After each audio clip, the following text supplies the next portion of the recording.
Hello mga beshi, magluluto po tayo ng chicken barbecue. Bago po yun, mamarinate po muna natin siya. Gagamit po tayo ng asin, konting food color, brown sugar, 1 litrong pineapple juice. Tapos po gagamit din po tayo ng marinade sauce. Ayan po mga beshi. Para po lalong malasang malasa at masarap na masarap yung ating chicken barbecue.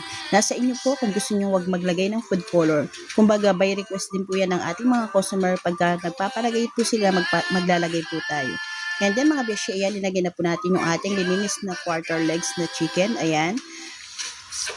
Tapos po mga beshi, imemekos-mekos po natin siya para po kumapit yung lasa ng ating mga pinaglalagay na sangkap.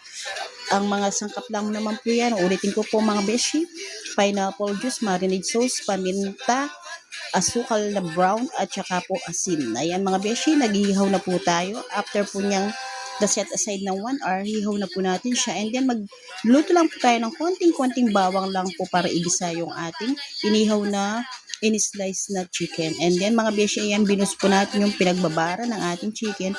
Siya po yung ating gagamitin pampakulo sa ating chicken barbecue or chicken teriyaki. And then mga beshi, ayan na po yung ating chicken teriyaki or chicken barbecue. Luto na po siya mga beshi at nakalagay na po sa kanyang plating.